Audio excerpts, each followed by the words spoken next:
کلیدی خطاب حالات کی سنگینی اور قرآن و سنت کی رہنمائی میں ہمارے مربی محترم ڈاکٹر جاوید مکرم صدیقی صاحب سیکریٹری شعبہ تربیت کو نہایت ادب و احترام سے اس شعر کے ساتھ دعوت دیتا ہوں. ہم آتش سوزاں میں بھی حق بات کہیں گے، ہم آتش سوزاں میں بھی حق بات کہیں گے، کندن کی طرح دہر میں تابندہ رہیں گے. تاریخ بتاتی ہے کہ ہر دور ستم میں، تاریخ بتاتی ہے کہ ہر دور ستم میں ہم زندہ تھے، ہم زندہ ہیں، ہم زندہ رہیں گے. محترم ڈاکٹر جاوید مکرم صدیقی. نحمد و نصلی علی رسولہ الکریم. اعوذ باللہ من الشیطان الرجیم. بسم اللہ الرحمن الرحیم. یا ایہا الذین آمنوا استعینوا بالصبر والصلاۃ ان اللہ مع الصابرین. صدق اللہ العظیم والمولا الکریم. اسٹیج پر تشریف فرما قابل صد احترام امیر حلقہ جناب رضوان الرحمن خان صاحب، جناب سید عزیز محی الدین صاحب، الیاس فلاحی صاحب، مربی محترم جناب عبدالحمید خان صاحب اور دیگر معززین، محترم بزرگوں، نوجوان دوستوں، قابل صد احترام ماؤں، بہنوں اور بیٹیوں، حالات کی سنگینی اور قرآن و سنت کی رہنمائی، اس موضوع پر کچھ باتیں آپ سے عرض کرنی. ہم کوئی رد عمل کے طور پر ایکٹیویٹ نہیں ہونا چاہتے. ہم رد عمل کے طور پر حالات بہت سنگین ہیں، اس لیے ہم کو کچھ کام کرنا ہے. ہمارا کبھی بھی یہ مزاج نہیں رہا ہے. قرآن اور سنت ہم سے کہتے ہیں کہ اللہ تعالیٰ تم کو آزمائیں گے، بھوک سے آزمائیں گے، موت سے آزمائیں گے، نقصانات سے آزمائیں گے، اور دیکھیں گے کہ تم میں سے کون صبر کرنے والا ہے. سیدنا عمر بن عبدالعزیز رحمۃ اللہ علیہ فرماتے تھے، اور بہت صحیح فرماتے تھے، کہ امت مسلمہ قیامت تک مستقل محاذ پر ہے، اس لیے کہ باطل پرستوں اور باطل طاقتوں کے خلاف امت مسلمہ حرکت میں. شیطان کی سازشوں سے انسانی دنیا کو بچانا ظاہر ہے کہ ہمارا مشن ہے، اور جتنی بھی شیطانی طاقتیں ہیں وہ کبھی بھی ہمارا وجود گوارا نہیں کر سکتی. تو اس لیے ہم کو مسلسل اور مستقل اس بات پر متوجہ رہنا ہے کہ ہم کس طرح سے اللہ کی رضا کی خاطر کس طرح سے ہم مربوط رہیں، مضبوط رہیں، اپنے مقصد سے چمٹے رہیں. ملک کے عزیز کے جو حالات ہیں اس پر بہت ساری گفتگویں ہوتی رہتی ہیں، آپ سنتے رہتے ہیں. میں وہ تمام تفصیلات آپ کو سنانا نہیں چاہتا ہوں. بس یہ ہے کہ بہت حالات، بہت سنگینی، کئی اعتبار سے بہت تشویشناک ہے. ابھی ہمارے معاون امیر حلقہ الیاس فلاحی صاحب ایک بہت اہم موضوع پر سب سے آخر میں 1-2 منٹ پہ جو بات انہوں نے سمیٹی وہ ہمارے سیاسی قائدین کے متعلق ہے. اس پر تو باقاعدہ بہت تفصیل سے گفتگو آنی چاہیے تھی. ہم اپنے ان سیاسی قائدین کو کیسے چنیں، اس کا پورا پروسیس ہے. ہم کو اس پر بہت زیادہ ایکٹیو ہو کر، ہم کو بہت آرگنائز ہو کر، اس ملک میں ہم اقلیت میں نہیں ہیں، اس ملک کی ہم دوسری سب سے بڑی اکثریت ہیں. بہت بڑا فرق ہے اس جملے میں. ہم اقلیت میں نہیں ہیں، ہم اس ملک کی دوسری سب سے بڑی اکثریت. ہم ڈیسائیڈ کریں گے. اگر ہم متحد ہو جائیں اور ہم ان مواقع پر جب ووٹنگ ہوتی ہے، جب کچھ چیزیں کاسٹ ہوتی ہیں، تو اس میں ہم اپنی اس قوت کا استعمال کریں تو میں سمجھتا ہوں کہ بہت غیر معمولی چینجز بہت تیزی کے ساتھ لائے جا سکتے ہیں. حالات کئی اعتبارات سے بہت تشویشناک ہیں. خیر امت کے لیے بہت سے کام ہیں. جب بھی حالات خراب ہوتے ہیں اس کا مطلب یہ ہے کہ بڑے چیلنجز ہوتے ہیں. بڑے چیلنجز ہوتے ہیں مطلب یہ کہ بڑی اپرچونٹیز ہوتی ہیں. اللہ کے رسول صلی اللہ علیہ وسلم نے فرمایا جو لوگ سخت حالات میں دین پر قائم رہیں گے اللہ تعالیٰ ان کو بہترین اجر و انعام سے نوازیں گے. حالات جتنے شدید ہوں گے اتنی زیادہ ہماری ذہنی تیاری بھی ہوگی, جذباتی ہمواری بھی ہوگی اور ہم اسی کی مناسبت سے کام کریں گے. خیر امت سے مطالبات بہت شدید ہیں. ہم خیر امت ہیں. یہ جو ہمارا ملک ہے جو شرک کا سب سے بڑا گڑھ ہے, شرک کا سب سے بڑا گڑھ دنیا میں اگر ہے تو یہ ہمارا ملک ہے. اس ملک میں ہم خیر امت کی حیثیت سے, اور ہم خیر امت کے اس تخت پر خود جا کر چڑھ کر نہیں بیٹھ گئے ہیں, بلکہ اللہ تعالیٰ نے ہمارے لیے خیر امت سے کے لقب سے ہم کو نوازا. ہم کو خیر امت کا رول یہاں پلے کرنا ہے. ہم کو اپنے وطن عزیز کے بھائی اور بہنوں کے لیے ایک اہم رول انجام دینا بہت بڑا موضوع ہے, اور ہم کو اللہ کے رسول صلی اللہ علیہ وسلم کی 23 سالہ زندگی اور نبوت سے پہلے کی زندگی ہم کو بہت ساری باتیں سمجھاتی ہیں کہ کس طرح سے اللہ کے رسول صلی اللہ علیہ وسلم نے ایک بہت مثبت رول, ایک بہت پوزیٹیو رول یہاں وہاں کھیلا. اور وہ کھیلا اگر آپ اس لفظ کو ہٹا دیں کہ کیسے انجام دیا آپ نے اپنی ذمہ داری کو, تو وہ ہمیشہ ہماری نگاہوں کے سامنے رہنی چاہیے. اور ہم کو اس ملک میں بہت اہم رول پلے کرنا ہے, بہت اہم رول انجام دینا ہے, اس کا فیصلہ کرنا ہے. اس کو ایسے اونگتے ٹھیلتے نہیں, ایسے یہ ہاف ہارٹیڈلی ہاف مائنڈیڈلی نہیں, بلکہ اس کا فیصلہ کرنا ہے کہ میں ایک خیر امت کا فرد ہوں, چاہے مرد ہوں یا ہماری بہنیں ہوں, خواتین ہوں, ہم میں سے ہر ایک کو ایک ڈیسائیسیو فیصلہ کن رول یہاں انجام دینا ہے. میں سمجھتا ہوں کہ اس کے لیے ذہنی تیاری اور فیصلہ بہت ضروری ہے. اس میں ہر فرد کا انوالومنٹ ہے.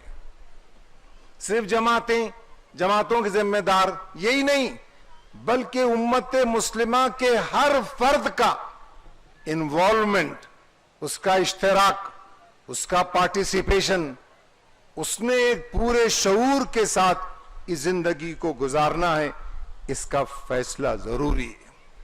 ہم ایک دائی امت ہیں, ہم اللہ کے دین کی طرف بلانے والی امت ہیں, ہم اللہ کا آخری پیغام ہیں, ہم انبیائی مشن پر لگی ہوئی ایک امت ہیں.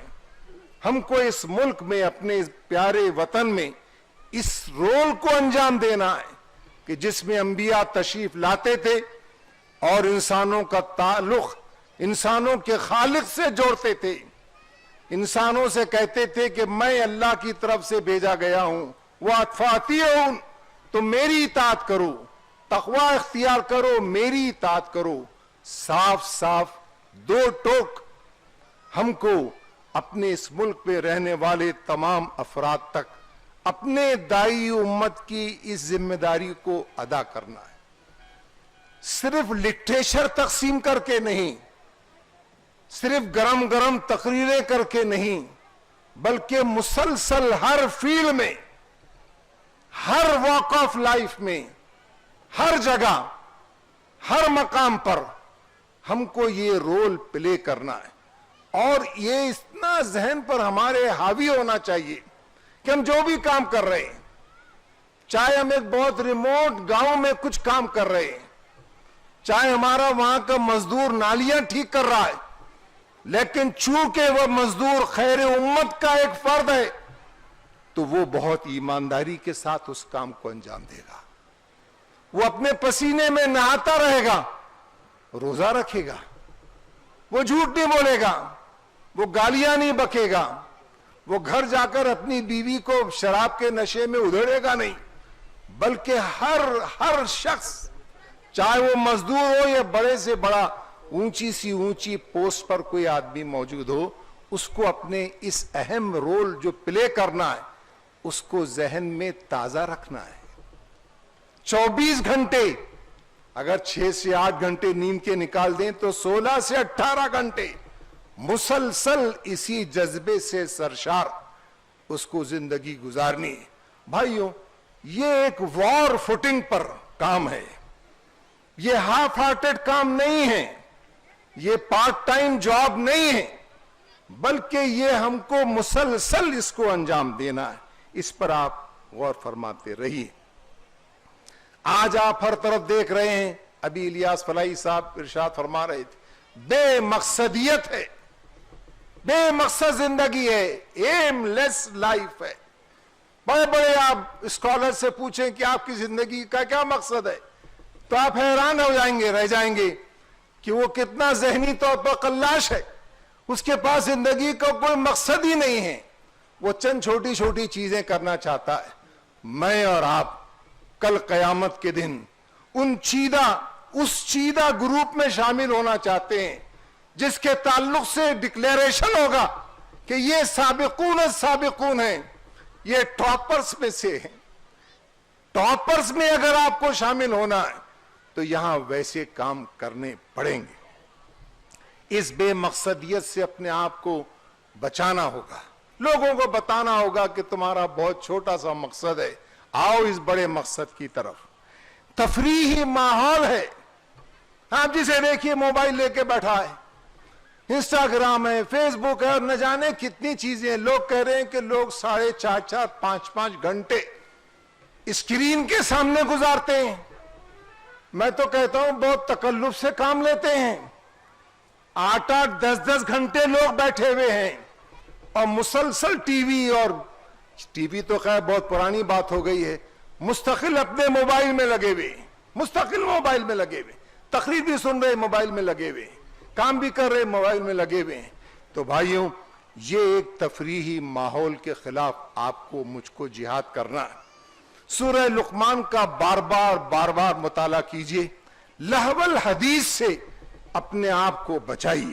ٹھیک، ڈیوائیڈ اینڈ رول یہاں کی پالیسی ہے. اس ڈیوائیڈ اینڈ رول کی پالیسی کو سمجھیے. نفسیاتی اعتبارات سے امت مسلمہ بہت ایکسائٹڈ رہتی ہے. ہم کو ہمیشہ توے پر بٹھا کر رکھا جاتا ہے. آپ دیکھیے توے پر آدمی کبھی بھی سکون سے نہیں بیٹھتا. آپ کہیں گے ٹھنڈے توے پہ بیٹھ سکتا ہے، میں گرم توے کی بات کر رہا ہوں آپ سے. وہ مستقل پریشان رہتا ہے. ہم نفسیاتی اعتبار سے ہم مستقل توے پر بٹھائے جاتے ہیں تاکہ ہم اپنا مین کلیدی رول اس کو بھلا بیٹھیں. اس کو سمجھنا ہے، شیطان کی اس چال کو سمجھنا ہے. کچھ چیزوں کو اپنے بڑوں کے لیے چھوڑ دیجئے، کچھ چیزوں کو امت مسلمہ کے جو ارباب حل و عقد ہیں ان کے لیے چھوڑ دیجئے کہ صاحب آپ جو کہیں گے ہم اس کو فالو کریں گے. آپ کہیں گے کہ جیل بھرو، ہم جیل بھر دیں گے. آپ کہیں گے کہ پیشانی پہ گولیاں کھاؤ تو ہم پیشانی پہ گولیاں کھائیں گے. آپ کہیں گے کہ اچھا تم اپنے کام میں لگ جاؤ تو ہم اپنے کام میں لگ جائیں گے. ہم ایک ایسی امت کی افراد بننا ہے ہم کو جو آرڈرز کے مطابق حرکت میں آتی ہے. صرف نماز کی حد تک نہیں ہے، آرڈرز کے مطابق حرکت میں آتی ہے، گھڑی کی سوئیوں کی طرح آرگنائز ہوتی ہے. ہم کو ویسی امت کا رول انجام دینا ہے. ایک زبردست پروپیگنڈا ہے، الیکٹرانک پروپیگنڈا، میڈیا کا پروپیگنڈا، دن اور رات لوگ اسی میں لگے ہوئے ہیں. یہ ہمارے لیے کوئی نئی چیز نہیں ہے. ہمارے آقا صلی اللہ علیہ وسلم کا بھی اسی طرح سے پروپیگنڈا سے ان کو فیس کرنا پڑا. یہ ایک نالج ایکسپلوژن کا دور ہے. آپ کی انگلیوں کی ٹپ پر دنیا بھر کی معلومات ہیں. آپ صرف اس کا استعمال جانیں تو آج یہ پوری دنیا میں ایک نالج کا ایکسپلوژن ہے. نالج کو کس طرح سے سنبھالنا یہ سب سے بڑا آبجیکٹو ہے. اس میں سے کس طرح سے اپنے آپ کو اپنے معاملات پہ فوکس کرنا، یہ ایک بڑا چیلنج ہے. میں سمجھتا ہوں ایک بڑا چیلنج ہے. ہمارے ملک کی عظیم اکثریت محبت کرنے والی ہے. میں جب بھی یہ بات کہتا ہوں تو مجھ کو بہت مزہ آتا ہے اور میں دل کی گہرائیوں سے، صدق دل سے یہ بات کہتا ہوں. ہمارے بھارت دیش میں محبت کرنے والے افراد زیادہ ہیں اور نفرتیں پھیلانے والے بہت کم ہیں، لیکن وہ بہت آرگنائزڈ ہیں، وہ حرکت میں ہیں۔ اس چیز کو ہم کو سمجھنا ہے۔ وہ نفرت کا زہر پھیلا رہے ہیں، وہ اپنے خاندانوں کو، اپنے نوجوانوں کو نفرت کا زہر پلا رہے ہیں، وہ ان کو قابل صد افسوس حالت میں مبتلا کر رہے ہیں، وہ ان کو نفسیاتی بیماریوں کا شکار بنا رہے ہیں۔ ہم اس کے جواب میں محبتوں کے پھیلانے والے بنیں، ہم انسانوں کے لیے نفع بخش بنیں۔ آج انسانی دنیا، ہمارا ملک عزیز اس اعتبار سے بہت سخت حالات سے گزر رہا ہے۔ میں علامہ اقبال کی جب بھی اس موضوع پر آتا ہوں تو ذرا اپنے آپ کو بہت مشکل سے کنٹرول، بلکہ اکثر نہیں کر پاتا ہوں کنٹرول، کہ علامہ کا یہ شعر آپ کو نہ سناؤں۔ عالم ہما ویرانہ ز چنگیزی افرنگ، پوری دنیا افرنگ کی چنگیزی سے ویرانہ بنی ہوئی ہے، پوری دنیا ایک زبردست انتشار کا شکار ہے۔ عالم ہما ویرانہ ز چنگیزی افرنگ، میں مارے حرم باز بتعمیر جہاں خیز، اے میں مارے حرم، تو دنیا کی تعمیر کے لیے دوبارہ اٹھ۔ علامہ کا کیا کانسیپٹ زبردست کہ انسانی دنیا کی تعمیر صرف وہی ہاتھ کر سکتے ہیں جنہوں نے خانہ کعبہ کی تعمیر کی ہے۔ میں مارے حرم، میں مارے حرم باز بتعمیر جہاں خیز، اے میں مارے حرم، تو اٹھ اور ایک نئے جہاں کی تعمیر تو کر سکتا ہے۔ اس خواب گراں، خواب گراں، خواب گراں خیز، اس خواب گراں خیز۔ آپ یہ نہ سمجھیے کہ میں مزے لے لے کر آپ کو بار بار خواب گراں سنا رہا ہوں۔ زبور عجم کا یہ شعر آپ خود پڑھ لیجئے۔ علامہ اقبال نے 1 2 3 4 دفعہ یہ بات ارشاد فرمائی، خواب گراں، خواب گراں، خواب گراں، خواب گراں خیز۔ تو ایک مست اور بالکل غافل نیند میں پڑا ہوا ہے۔ تیرے ساتھ مسئلہ یہ ہے کہ تجھ کو نیند بہت آتی ہے، تو ہر جگہ سو جاتا ہے، تو سو، اس سے اٹھ، تو دنیا کے چیلنجز کو فیس کر۔ تیرے اندر اللہ تعالیٰ نے غیر معمولی صلاحیتوں کو رکھا ہے، تیری تاریخ ہے، تیرے پاس قرآن مجید ہے، تیرے پاس اللہ کے رسول صلی اللہ علیہ وسلم کی تاریخ موجود ہے، تیرے پاس ایک جگمگاتی تاریخ موجود ہے۔ تجھ سے زیادہ مالدار، تجھ سے زیادہ ریسورسفل دنیا میں کوئی قوم نہیں، تم سے زیادہ ریسورسفل دنیا میں کوئی قوم نہیں، لیکن مسئلہ یہ ہے کہ تم ایک غفلت کا شکار ہو۔ اپنی اس غفلت کو جھٹکو اور اس سے تم نبرد آزما ہو۔ اللہ کے رسول صلی اللہ علیہ وسلم نے اس کو کیسے توڑا؟ اللہ کے رسول صلی اللہ علیہ وسلم کا جو کام رہا، اس کو سید ابو الحسن علی ندوی رحمت اللہ علیہ نے ماذا خسر العالم بانحطاط المسلمین، کہ انسانی دنیا نے ان مسلمانوں کے زوال سے اس کو کیا نقصان پہنچا، اس پر مولانا علی میاں نے ایسی باتیں لکھی کہ انہوں نے بس خرید لیا۔ انہوں نے کہا حقیقت میں محمد صلی اللہ علیہ وسلم نے نبوت کی کنجی انسانی فطرت کے قفل پر رکھ دی۔ نبوت کی کنجی انسانی فطرت کے قفل پر رکھ دی، بس وہ کھل گیا اور اس کے تمام خزانے، عجائبات، طاقتیں اور کمالات دنیا کے سامنے آ گئے۔ آپ صلی اللہ علیہ وسلم نے جاہلیت کی شہرک کاٹ دی اور اس کے طلسم کو پاش پاش کر دیا۔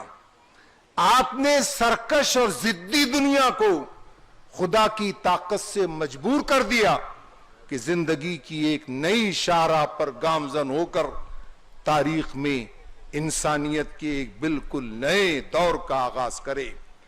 یہ وہ اسلامی دور ہے جو تاریخ کی پیشانی پر ہمیشہ دمکتا رہے گا. میرے بھائیوں اور بہت ہی عزیز بہنوں، ہم اس تاریخ کا ایک حصہ بن سکتے. ہم اس انتہائی اہم کام کو آج بھی انجام دے سکتے. یہ کوئی یوٹوپین تھاٹس نہیں ہے جو صرف اللہ کے رسول صلی اللہ علیہ وسلم کے زمانے میں برپا ہوئے. آج بھی اگر ہم فیصلہ کریں تو آج بھی ہم ایک انتہائی قیمتی زندگیوں کی صورت میں ہم زندگی گزار سکتے ہیں.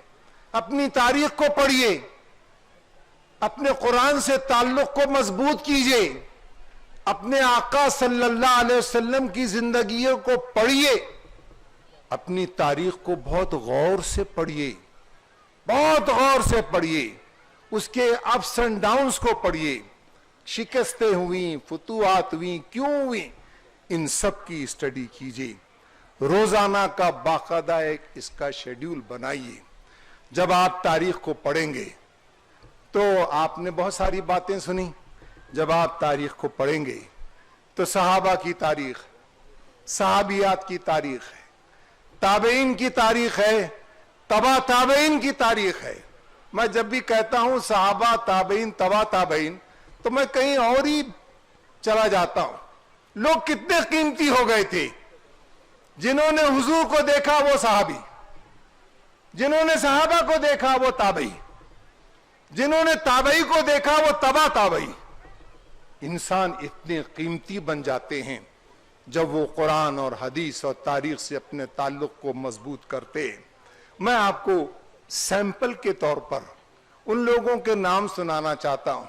کبھی ایک وقت مجھے آپ ایسا دیجئے 50-60 منٹ کا کہ جس میں تفصیل سے آپ کو ان لوگوں کے نام گناؤں جنہوں نے 650 عیسوی سے لے کر 1800 عیسوی تک کی دنیا میں کیا کام کیا انہوں نے.